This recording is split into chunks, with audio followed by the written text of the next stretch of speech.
Olá, caríssimos irmãos e irmãs, sejam bem-vindos a mais um áudio do Meditando com Nossa Senhora desse dia 8 de agosto de 2020. Nesse dia 8 é dia de um santo muito importante para a Ordem dos Dominicanos, São Domingos de Gusmão. Você já deve ter ouvido falar, você já deve ter visto aí no seu Instagram, seus perfis que você segue da comunidade católica, de várias pessoas que têm seu apostolado, entre aspas, virtual, né, seja Instagram, Twitter, Facebook. Mas eu tenho, quando acontece esse tipo de santo, digamos assim, que me aparece nesse dia, geralmente eu me omito, porque você já deve ter visto em seus canais de redes sociais. Mas nesse caso eu vou ter que abrir uma espécie de exceção, né? Eu não tenho como deixar batido, não tenho como deixar de falar de São Domingos. Então eu estou aqui no site da gaudiumpress.org, que é um dos veículos de comunicação católica bem interessante. Geralmente eu não cito ele, eu cito outros, né? ACI Prensa, ACI Digital, aleteia.pt, né? Derradeiras Graças. Esses são canais que eu geralmente falo que estão aí no cyberespaço, digamos assim, né? Mas o Gaudium Press, ele é um dos, digamos, sites, né, que tem bastante material católico muito bem escrito e bem colocado. Então, nesse site ele diz: São Domingos nasceu, bom, isso eu já até contei na liturgia diária, tá? Que ele nasceu numa cidade da Espanha, por volta de 1170, né? Aí agora eu vou falar algumas coisas que eu não falei na liturgia, porque aí eu falei algumas coisinhas meio soltas, assim, ficou muitas pontas soltas. Em parte para te deixar curioso, mas depois eu fiquei com sensação de culpa, então nesse dia do dia 8, em vez de eu focar tanto em Nossa Senhora, eu vou focar num santo em que Nossa Senhora presenteou, além com a graça, com o Santo Rosário, tá? Então, São Domingos era um homem que vivia estudando, era sempre ocupado com as coisas de Deus, falava pouco, quando falava, fazia com moderação, conversava apenas com pessoas virtuosas, ou seja, ele não perdia tempo. Talvez você me ache uma grossa, né? Mas a verdade, meu irmão, minha irmã, desculpa falar. Mas infelizmente, às vezes a gente vai se ocupando com pessoas e vice-versa, em que essas pessoas tomam e roubam o nosso tempo precioso, que a gente podia estar fazendo as nossas coisas, podíamos estar louvando a Deus, dedicando mais uns 20 minutos de oração, 10 minutos de oração, e a pessoa está lá só roubando e ocupando o nosso precioso tempo para falar bobagem, para não falar outra coisa. As pessoas querem latão de lixo ao seu redor para ela ficar vomitando seus probleminhas. E desculpa, nós não somos latões de lixo. Porque já reparou, tem gente que precisa desabafar para poder se aliviar. Ótimo, então paga uma sessão de psicologia. Tá? Paga. Não é errado. Porque o psicólogo está preparado. Ele vai ouvir, mas também vai te direcionar. Agora, e se é para falar não, fale mesmo. Fazer, assim, desculpa, eu não tenho tempo agora. Porque cada um de nós sabe quais são as pessoas que vêm nos roubar o tempo. E tem gente que vem dizendo, tem gente que seduz assim. Eu tava com saudade de você, você tá bem? Aí quando começa com você tá bem, você tenta responder que um pouquinho do teu probleminha. Não, aí ela faz aquela verborragia. O termo é bem isso. Verborragia, aquela Foz do Iguaçu, só das coisas dela. E ainda vem se meter na tua vida, só falta dizer que você é uma besta, que você não sabe resolver tuas coisas, que onde já se viu você tá parado, não faz nada, né? Só fica entre aspas em casa, né? Vai agora, sabe, uma pessoa que assim, você assumir as coisas de casa. Você já não tem como pagar diarista, você por vários motivos, ainda mais hoje em dia em pandemia. Aí quer porque quer te forçar a voltar a um passado que não existe mais, que não vale a pena aquele diploma que você fez, vamos supor. Tô falando um caso meu mesmo. e a pessoa acha que eu não faço nada e que o trabalho de casa é nada, então vai ela lavar as roupas à mão, vai limpar a casa sozinha, vai deixar tudo ajeitado. Só demonstra a frustração dela mesma. Eu sempre cito um caso aqui de uma pessoa que agora parou, acho que ela se tocou já, né? De que ela está sendo muito invasiva, para não dizer desagradável. Sabe? Então, tem gente que não entende a tua vida, desculpa, fala que não, bata a porta na cara e fala, ó, vai com Deus, segue a tua vida e eu sigo a minha. Porque se for para tirar o foco das coisas, esse tipo de gente você não deve enfiar na tua casa, tá? Nem na tua vida. Então, o São Domingos era uma pessoa que já não falava muito. Quando falava, falava só coisas com pessoas virtuosas, ou seja, as coisas de Deus deviam ser com outras pessoas voltadas a Deus. E ele começou a se privar também das coisas que possuía, dinheiro, livros, roupas, para ajudar os pobres. Teve uma mãe também virtuosa, muito orante, Joana de Asa. Diz que quando estava em gestação de Dom Domingos, sonhou certa feita que carregava no ventre um cão em cuja boca se prendia e bem preso entre os dentes um archote de vivo fogo, fogo esse que se destinava a abrasar o mundo. Para ela foi um sonho estranho, e era um símbolo. Na Idade Média, o cão designava os pregadores. Bem, aí nesse caso eu tenho que fazer um parênteses. Durante o período da Idade Média, então vamos fazer um obis aqui, uma observação. Eu já falei, por exemplo, de Santo Antônio de Pádua e o livro novo que foi, quer dizer, não é novo no sentido, pela primeira vez publicado no Brasil pela editora Vozes, Sermões. É um compêndio, eu já cheguei a ver na livraria, mas eu resolvi não abrir para não dar desejo, né? Custa aí por volta de quase R$ 300 o impresso e uns 250 o livro virtual, tá? Quem é pregador, ou você que é padre, conhece um padre, um diácono, etc. Sim, esse material é extremamente importante porque ele, Santo Antônio de Pádua, vai fazer análise das homilias. Ele faz uma aula pregação para os próprios irmãos franciscanos. Ele é considerado também, ele é tido como doutor da igreja. Então esse é um bom exemplo de você ver as obras de Santo Antônio de Pádua. Bem, para você entender o material de Santo Antônio de Pádua e para você entender esse detalhe que eu falei do sonho da Dona Joana de Asa, mãe de São Domingos, que o cão significa os pregadores de Deus, né? É porque você precisa ter aliado esses materiais, esses escritos, sempre um bestiário medieval. Agora não me pergunte onde achar. Mas o bestiário medieval era um material muito utilizado no período medieval, lógico, né? Por todos aqueles que eram voltados aos estudos filosóficos, até porque a filosofia estava atrelada à Igreja Católica, então todo o pensamento católico cristão, até porque a universidade nasceu no seio da Igreja Católica e essa desvinculação, se é que existe isso, né? O termo, esse desvincular-se e se tornar-se algo secular, a filosofia, a universidade e outras linhas de pensamento, isso só aconteceu no período do Iluminismo, que a coisa rachou mesmo, que aí ficou desvinculado. Porque até então, desde os professores universitários, eles tinham uma regra de celibato, eles eram quase como, podemos dizer, o que seria hoje uma comunidade de vida, em que o celibato é celibato. Quem é professor universitário não podia casar, era quase um sacerdote. Segunda observação, esse barulho que está acontecendo aqui é uma família de João de Barro, tá? De passarinhos, que eu não sei porquê, quando eles chegam aqui se irritam e começam a virar alarme de carro. Tá? Mas só para você saber, depois você procura lá para conhecer esse bichinho engraçadinho, mas meio chatinho, né? Bem próprio ficar aqui, bem na hora que eu tô gravando. Tem tanto horário para ficar se alarmando, se alarma agora. Bom, eles estão bem alimentados também, não é por falta de comida.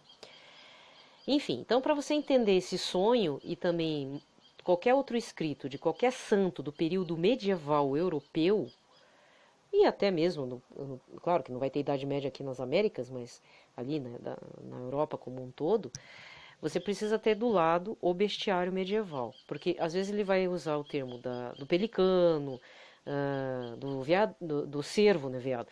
O cervo, o cachorro. Então é o bestiário é de animais mesmo. Eles usam como simbologia e tudo, tá? Mas não é para levar para o lado da bruxaria, né? Pode ser que alguém tenha tido essa péssima ideia. Mas o bestiário medieval era muito usado pelos pensadores que eram atrelados à Igreja Católica. Eu estava falando dos professores universitários, né, do período medieval. Então, para você entender um pouco esse drama, que talvez você não entenda muito, tem um filme lá da década de 90, do finais dos anos 80 para o início dos 90, se não me engano, chama-se Em Nome de Deus. É que existe um outro filme chamado Em Nome do Pai. Eu sempre confundo, mas Em Nome do Pai, se não me engano, é com aquele ator do meu pé esquerdo. Porque assim, não é esse da Irlanda, que é do tempo do século XVIII e XIX. O Em Nome de Deus, acho que é esse filme. Ela é a história do professor de matemática universitário Abelardo, ele é um filósofo, com Heloísa, uma nobre. Então, é o casal mais conhecido do período da Idade Média que rendeu muitas lendas, muito, como é que eu vou explicar? Explicar, bem isso. Como é que eu vou explicar? Cânticos para a corte, para entretenimento. É tipo o que seria o cordel hoje em dia lá no Nordeste. Mas é um cordel para rico, entendeu? São histórias cantadas no meio, assim, das cortes. Então, o romance de Abelardo e Heloísa é muito conhecido, tanto quanto Tristão e Isolda. São as damas do século XII. Inclusive, tem um livro de George Duby chamado As Damas do século XII, em que Isolda, Heloísa são citadas. Heloísa e Abelardo existiram de verdade e rendeu muitas cartas de amor, inclusive tinha gente que fazia falsifiques, fake news mesmo. Falsas cartas de amor atribuídas a eles. Então ficou aquela coisa. E aí, com o passar do tempo, quanto mais tempo essa história rola, fica difícil determinar o que são as verdadeiras cartas de amor das fake news. Eu estou usando um termo para você entender, mas é anacrônico, eu não deveria estar falando assim. É só para, né, entreter você. Então, nesse filme é falado, e lá, ele além de ser um professor universitário da matemática, um filósofo que tinha vários alunos, ele não podia ter relações sexuais com ninguém. Mas, infelizmente, a tentação é grande, né? Porque ele tinha votos de celibato e como estava dentro de uma universitas, de uma universidade, então ele não atrelado à Igreja Católica, era como se fosse um irmão, um consagrado, pertencente àquela comunidade, de repente da ordem terciária. Não sei exatamente qual que era a relação exata com a congregação da universidade, mas ele não deveria casar nem ter relações. Sabe como é? Mas a tentação é grande. O fim é trágico. Assim, não morre, mas eu não vou dar um spoiler, mas o que chama muito a atenção é o fim do relacionamento deles, que é bem trágico pro Abelardo. Então, para não estragar, caso você queira ver, sei lá, se tem no Netflix da vida ou no Google Filmes aí para você alugar, que hoje em dia é assim, né? Na minha época era locadora.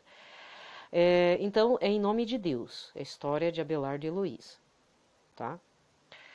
Então eu precisei fazer esse adendo aqui, porque de repente você está achando que sonhou com o cachorro, deve ser coisa do capeta. Hoje em dia talvez, né? Mas na época não era. Bem, também a madrinha de Domingos de Gusmão teve um presságio quanto à futura posição do afilhado. Viu uma vez sobre a cabeça do menino uma estrela, que dava a entender que um dia o pequeno seria a luz das nações, que havia de esclarecer os que jaziam nas trevas e à sombra da morte.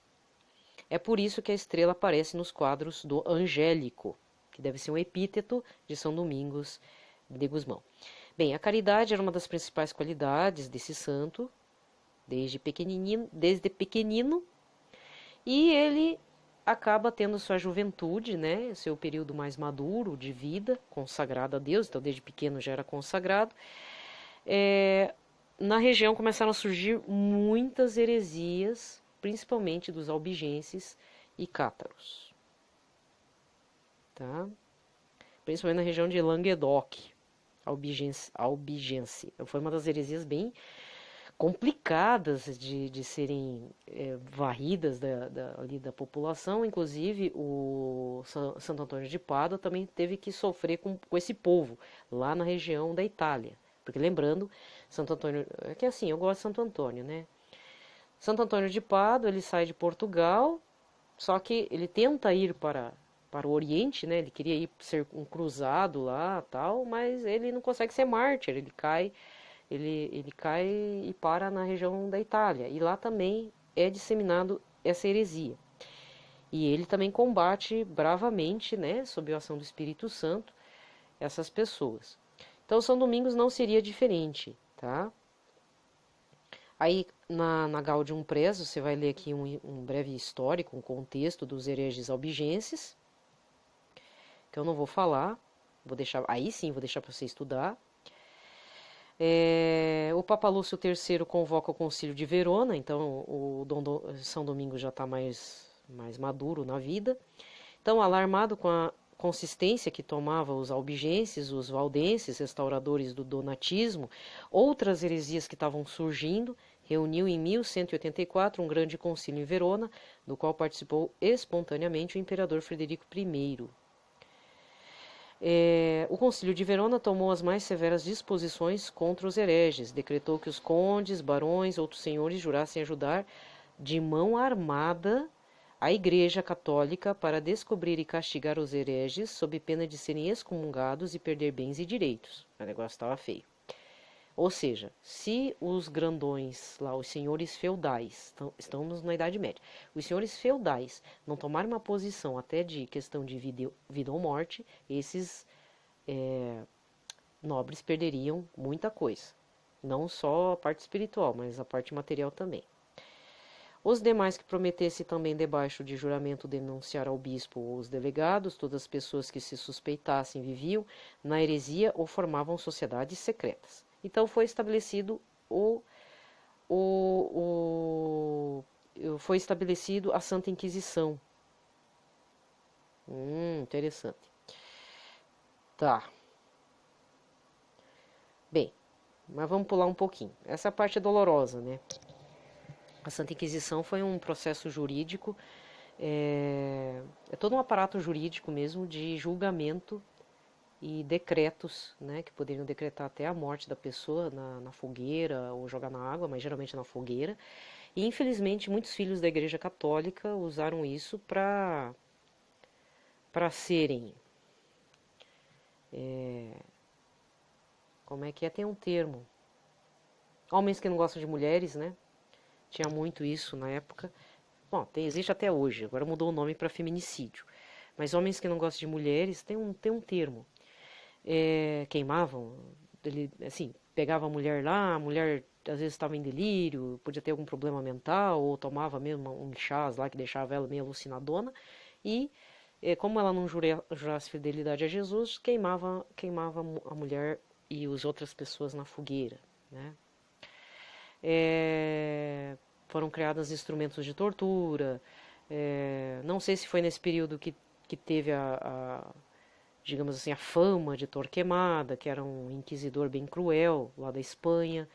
Virou até filme também, né? Virou personagem de filme, baseado numa obra de Edgar Allan Poe, por exemplo. Edgar Allan Poe era meio ligado nas mortes, né? Era um papo meio estranho de Edgar Allan Poe. Mas, enfim, de qualquer forma, foi o momento em que se foi estabelecido a Santa Inquisição. Que é todo um aparato jurídico mesmo da igreja, e todos os processos, se você ler as fontes primárias, mesmo em tradução, você vê que ele é todo estabelecido no direito canônico, direito da igreja, e quem é da área de direito e curte esses assuntos pira, né? Porque é bem doido o negócio. Muito bem.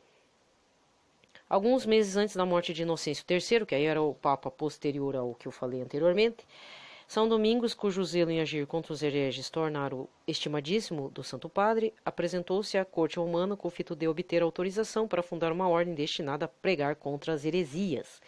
Então é por isso que algumas pessoas, e principalmente alguns historiadores e pessoas que leem muito sobre esse período, falam que a ordem dos dominicanos foi a ordem mais violenta no sentido da Santa Inquisição.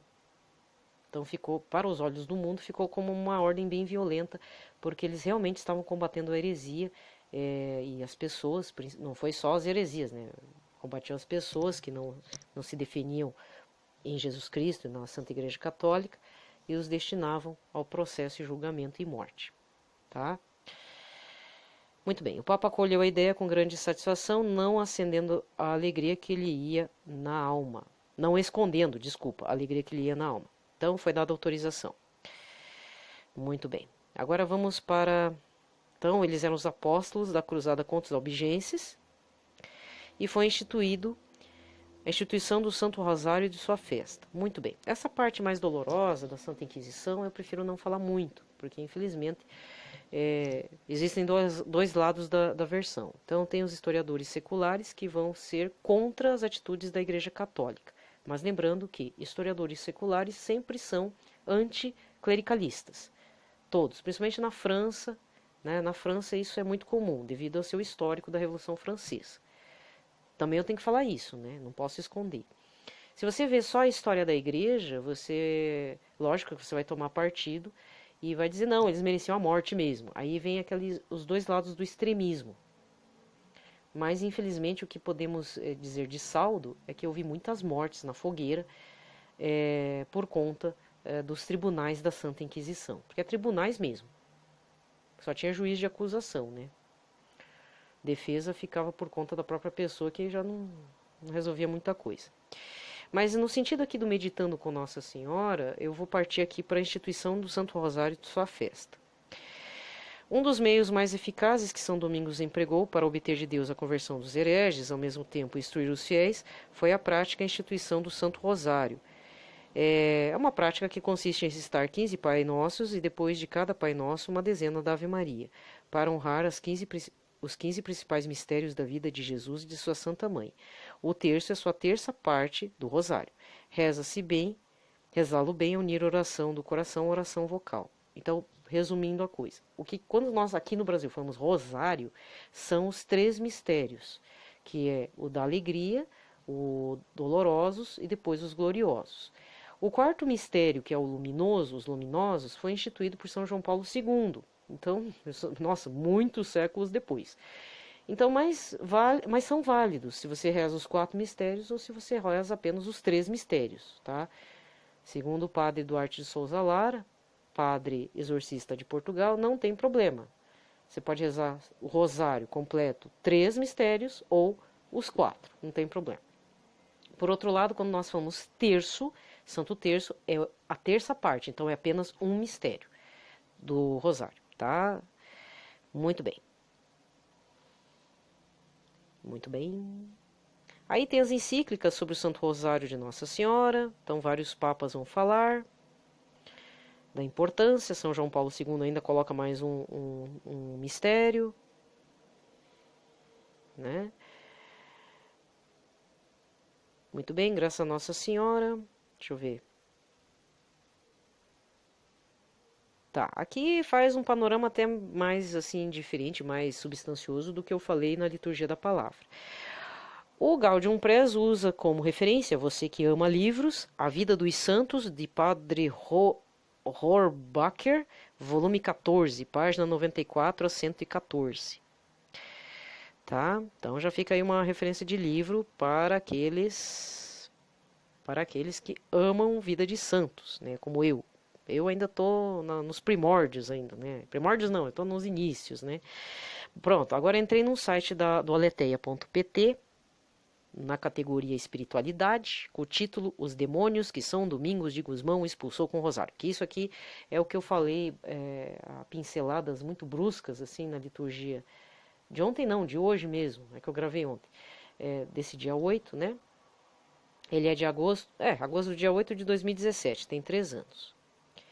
Muito bem. Então, assim, tudo começa assim, ó. Conta São Luís Maria Grignon de Montfort, em seu livro O Segredo Admirável do Santíssimo Rosário, que você também deve ler, além do Tratado da Verdadeira Devoção a Nossa Senhora, que, em ocasião, São Domingos de Gusmão estava pregando e levaram a ele um herege albigense possuído por um demônio, a quem exorcizou na presença de uma grandiosa multidão. O santo fez aos malignos várias perguntas e, por obrigação, disseram-lhe que eram 15.000 os que estavam no corpo desse homem, porque este tinha atacado os 15 mistérios do Rosário.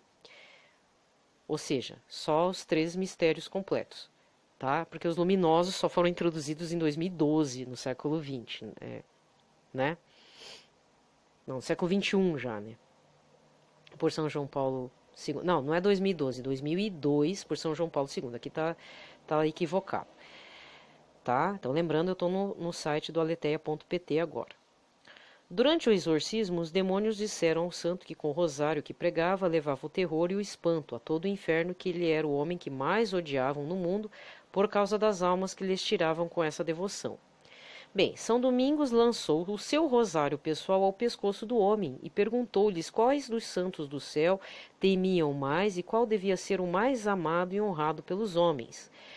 Os demônios, diante dessas perguntas, deram gritos tão espantosos que muitos dos que estavam ali presentes caíram em terra pelo susto.